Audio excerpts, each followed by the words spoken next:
Hello everybody. I miss you very much and I hope everybody is staying healthy and washing their hands. Today we are going to talk about a new artist that I am so excited about. His work is completely different. He's not a painter, he doesn't draw, he doesn't work with ceramics, he works with nature. And his name is Andy Goldsworthy. Let's look at some of his work right now. In this piece, we can see that Andy has taken daffodils and just arranged them in a circle. So he gets that yellow contrast against the green leaves, just to make it look interesting. Look at what he did with the daffodils here. He just arranged them in a circle, but the yellow contrast with the purple background makes it really stand out. And remember, we know that yellow and purple are complementary colors. I love this one. Look at those rich colors of fall.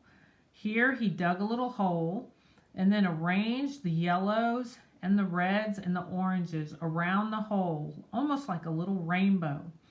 It's funny to read what he wrote about this piece. He says that just as he was getting finished, a dog swept right through the middle of it and scattered the leaves all over, and he had to do it all over again so that he could capture this photograph.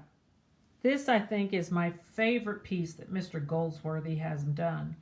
Here he has taken some leaves and tacked them together carefully with little thorns. And then he carefully put berries into 5 of the squares made by the intersecting leaves. These are all floating in a pond. It's funny to read what he wrote about this piece. As he said, the fish are eating the berries from underneath, and the ducks kept trying to swim through his work and eat the berries on top.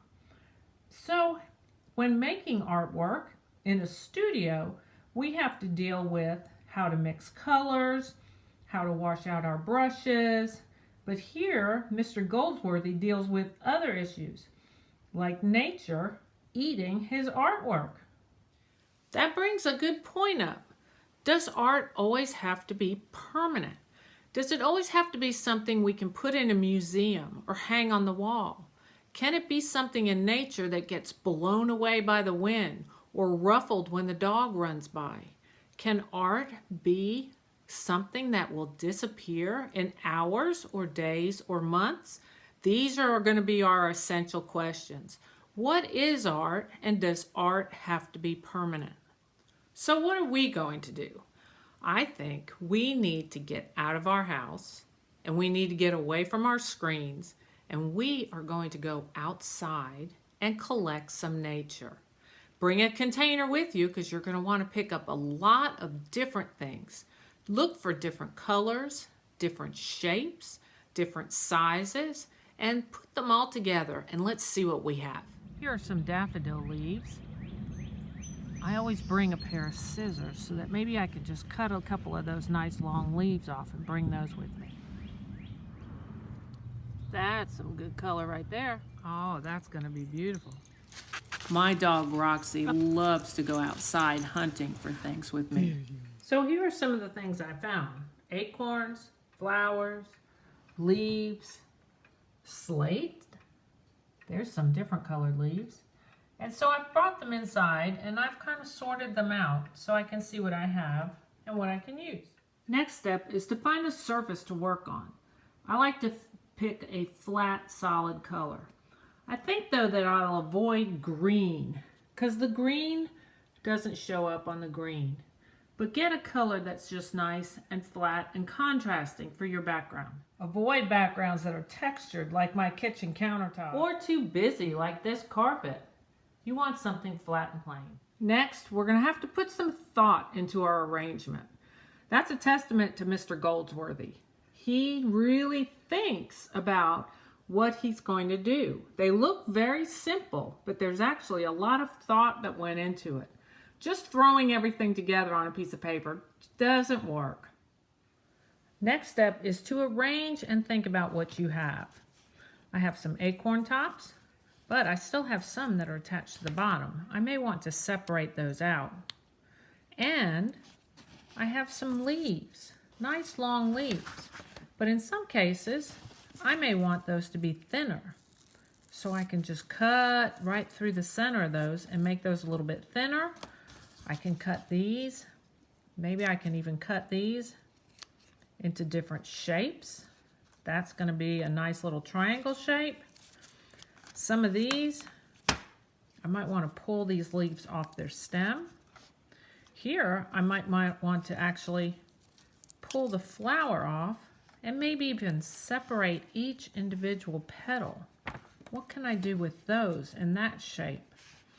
These flowers, you can tell some have already expired, so I might want to just take the fresh flowers away from the other ones and use those nice pretty fresh ones.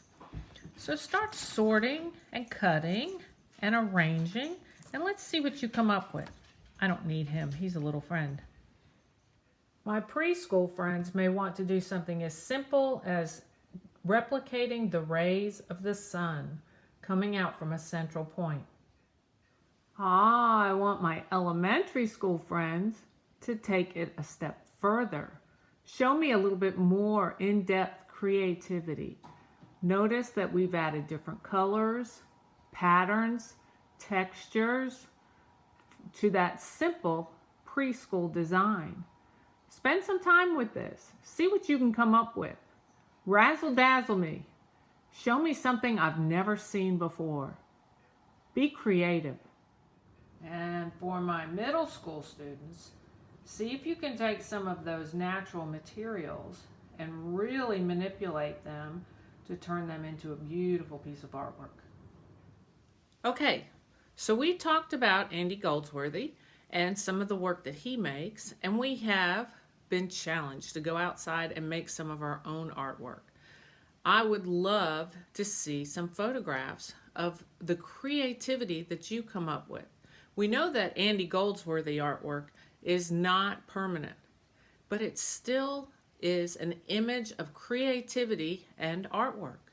And the only thing that will last for him are his photographs of the pieces.